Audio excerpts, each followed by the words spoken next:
Hey guys, সবাইকে অনেক অনেক অনেক স্বাগতম এবং আসসালামু আলাইকুম। আশা করি সবাই অনেক ভালো আছো। আর আজকে আমি তোমাদের সাথে শেয়ার করব হচ্ছে বিরিয়ানি, আলুর দম বিরিয়ানি, আর সাথে চিকেন ফ্রাই থাকছে। বাট চিকেন ফ্রাইটা আমি তোমাদের সাথে চিকেন ফ্রাই রেসিপিটা শেয়ার করছি না। তো আমাদের যা যা লাগছে সেটা হচ্ছে আমি দিয়েই দিয়েছি, আর নিচে দিয়ে নাম দিয়ে দিয়েছি। তো আলুর দম বিরিয়ানি সেহেতু আলু তো অবশ্যই লাগবে, আর অবশ্যই বিরিয়ানি মশলা লাগবে। তো আমি আলু এভাবে কেটে নিয়েছি, কিন্তু যদি ছোট সাইজের গোল গোল আলুগুলো হয় তাহলে অনেক বেশি ভালো হয়। এখানে আমি মরিচ মাঝখান থেকে কেটে নিয়েছি, আর পেঁয়াজ নিয়েছি কিছু কেটে। আর আমি নিয়েছি এখানে হচ্ছে গার্লিক, অনিয়ন আর জিঞ্জার বাটা, অল্প অল্প করে মানে পরিমাণ মতো নিয়েছি। আর এটা হচ্ছে রেড চিলি সস, আমি এটা নিয়েছি, একটু বেশি স্পাইসি হবে যেহেতু আলাদাভাবে আমি কোনো ঝাল অ্যাড করব না। আর কাঁচা মরিচটা আমি মাঝখান থেকে কেটে দিয়েছি। আর এখানে আমার লাগতেছে যে জিনিসগুলো, এগুলো তোমরা দেখতেই পাচ্ছ। তো আমি অল্প অল্প করে নিয়েছি সব কিছু উপকরণই। তোমরা যে মানে চাউলের উপর নির্ভর করে তোমরা সব মশলাগুলো নেবে। তো এখানে আমি সব মশলাগুলো একসাথে মানে মিক্সড করে নিয়েছি। এর মধ্যে কিন্তু আমি হলুদ দিই নাই, আমি কিন্তু কোথাওই হলুদ ব্যবহার করি না। এর মধ্যে আমি সব মশলা একসাথে মিক্সড করে নিয়েছি। আর আমি রাঁধুনি রেডি মিক্স বিরিয়ানি যে মশলা সেটা ইউজ করবো আজকে।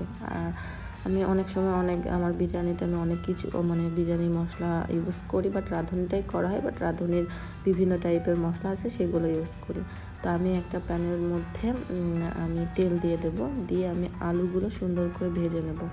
আর আমি তেল দিয়ে দিয়েছি, তেল দিয়ে আমি তেলটা গরম করে এর মধ্যে যে আলুগুলো আছে আমি সেগুলো দিয়ে সুন্দর করে ভেজে তুলে নেব।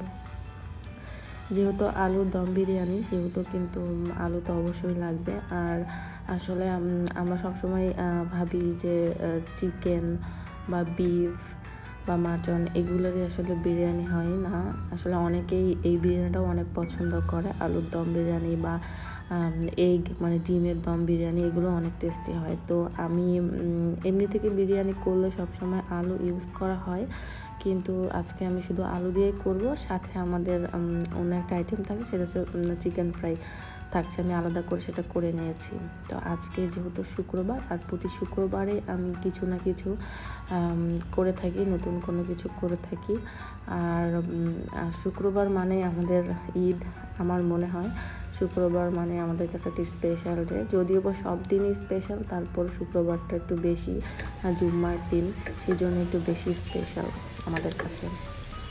তো এখন আমি আলুগুলো এই যে এরকম করে ভেজে নিয়েছি। তোমরা চাইলে আরও লাল লাল করে ভাজতে পারো। আমি এর মধ্যে হালকা একটু হলুদ দিয়ে দিয়েছি। তোমরা চাইলে ফুড কালারও দিতে পারো। অনেকে আসলে ফুড কালার, রেড যে কালারটা সেটা ইউজ করে, কিন্তু আমি ফুড কালার দিইনি, আমি হালকা হলুদ দিয়ে নিয়েছি। তো আমি আলুগুলো তুলে সেই তেলের মধ্যেই সেই কাটা পেঁয়াজগুলো দিয়ে দেবো।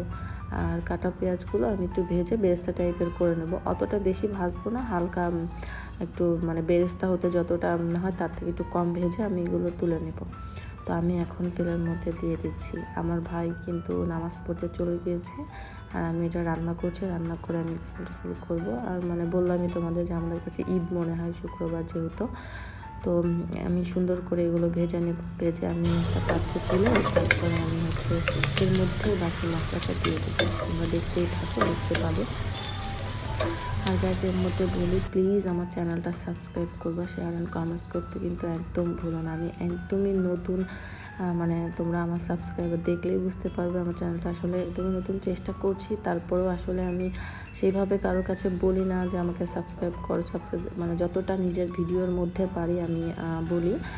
আর সবাই একটা কথাই বলে, যারা অনেক বড় এখন ইউটিউবার হয়ে গিয়েছে বা অনেক সাবস্ক্রাইব যাদের, তো বলে যে আসলে ধৈর্য কখনো ছাড়া যাবে না। শুধু এই ইউটিউব চ্যানেল বলে না, কোনো ক্ষেত্রে আসলে আমাদের ধৈর্যটা ছাড়া যাবে না, ধৈর্য ধরেই থাকতে হবে, তাহলে অবশ্যই সফলতা আসতে বাধ্য। তো আমি এখন এর মধ্যে দিয়ে দিলাম পেঁয়াজটা তুলে, আমি এর মধ্যে যে মশলাটা ছিল সেটা দিয়ে দিলাম। আর আসলে আমি আমার এই ভিডিও মানে আমার এই চ্যানেলে আমি সব ধরনের ভিডিও রাখি। কারণ আমি বলেছি আগে যে আমার অ্যাক্টিভিটিস আর ছোটো থেকে আমার রান্নাবান্না অনেক ভালো লাগে। যদিও বা রান্নাবান্না সেভাবে করা কখনোই হয়নি, কারণ আমার বড় বোন আছে, আমার বোন সবসময় করতো, পড়াশোনা নিয়ে অনেক বেশি ব্যস্ত থাকতাম। আর যেহেতু এখন আমার পড়াশোনা কমপ্লিট, তো সেহেতু চেষ্টা করি। আর যখন পড়াশোনা করতাম তখনও অনেক নতুন নতুন আইটেম যেগুলো করা সেগুলো ট্রাই করতাম। তো ভালোও হতো সেগুলো, আমার ভাই বোন সবাই ট্রাই করতো। তো সবাই জানে আসলে আমি একটু মানে নর্মাল যে খাবার তার থেকে একটু আলাদা টাইপের খাবার বানাতে বেশি ইন্টারেস্টেড ফিল করি বা ইন্টারেস্টেড বোধ করি। তো এমনি যেই নর্মাল রান্নাগুলো, প্রতিদিনের খাবার দাবার, এগুলো মা বা বোনই করতো। তো এখন যেহেতু আমি আমার চ্যানেল খুলেছি, সেহেতু আমি চাচ্ছিলাম যে আমি কন্টিনিউ ভিডিও আপলোড করি, কারণ একটা চ্যানেল গ্রো করার জন্য সবথেকে বড় তোমাকে লেগে থাকতে হবে। আর তোমার চ্যানেলটাকে গ্রো করার জন্য তুমি যেভাবে পারো তোমার ভিডিওগুলোকে তুমি আপলোড করবা সুন্দর সুন্দর, যেটা তোমার কাছ থেকে ভালো মনে হয়। তো আমি আমার মতো করে চেষ্টা করছি, জানি না কতটা ভালো বা কতটা খারাপ হয়েছে, এটা তোমরাই বলতে পারবো। যাই হোক, আমি আলুগুলো এভাবে সুন্দর করে কষিয়ে নিলাম। এর মধ্যে কিন্তু আমি একটু হালকা তেলও দিয়ে দিয়েছি, তোমরা দেখেছো। তোমাদের সাথে গল্প করতে করতে আমি বলতে ভুলে গিয়েছি। তো তোমরা কিন্তু, আর সবচেয়ে বড় কথা, আলুটা রান্না করতে যেমন আমরা মাংস রান্না করি সেম সেভাবেই রান্না করতে হবে। আর এখন আমি পানি দিয়ে দিচ্ছি, দিয়ে এটা সিদ্ধ করে নেব। আসলে আলাদা কোনো কিছু বলার নেই, যারা আমরা বিরিয়ানি পছন্দ করি, বিরিয়ানি রান্না করতে জানি, সেম শুধু মাংসের জায়গায় আমাদের আলুটা ইউজ করতে হচ্ছে, এটাই। তাছাড়া আমি আলাদা কোনো কিছু দেখি নাই। আর মশলা সম্পর্কে আসলে আমার ধারণা একদমই কম, সেহেতু আসলে সব মশলা আমি চিনি না, যেহেতু আমি পাকা রাঁধুনি না। আমি চেষ্টা করি যে যেটা রান্না করি পারফেক্ট করে করার জন্য, এবং তোমাদের সাথে শেয়ার করি। তো ইনশাআল্লাহ আস্তে আস্তে আমি সব মশলা সম্পর্কে আমি জেনে যাব, নাম জানবো, কোন মশলাটা দিলে আসলে খাবারের কোন রকম স্বাদ হয়, এই জিনিসগুলো আমি আস্তে আস্তে জানবো। আর জানার পরে অবশ্যই আমি কোনো কিছু করলে তোমাদের সাথে তো শেয়ার করবই।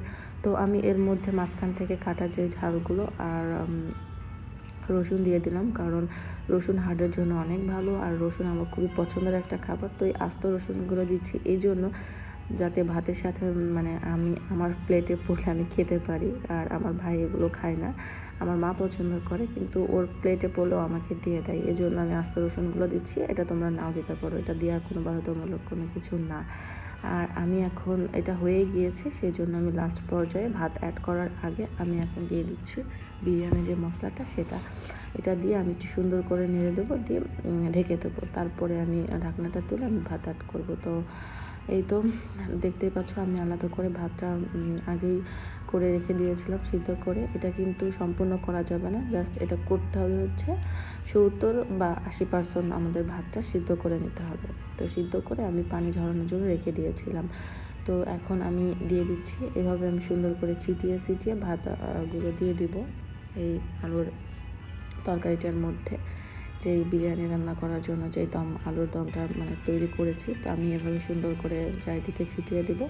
দেওয়ার পরে আমি এটা হচ্ছে করবো, যে পেঁয়াজটা আমি ভেজে রেখেছিলাম সেই পেঁয়াজটা আমি দিয়ে দেবো। আর এখন তোমরা চাইলে, যখন পেঁয়াজটা দিবে তখন তোমরা চাইলে এর মধ্যে জাফরান যে রং সেটা একটু গুলিয়ে দিয়ে দিতে পারো ভাতের উপর দিয়ে, তাহলে আসলে দেখতে অনেক ভালো লাগবে। আমি যেহেতু বলেছি আগে যে আমি আসলে কালার কোনো ইউজ করছি না, সেই জন্য আমি আসলে কোনো কিছুই দেইনি। তো আমি যেভাবে দেখতে পাচ্ছি এভাবে আমি এখন ঢাকনা দিয়ে একদম লো আছে রেখে দেবো।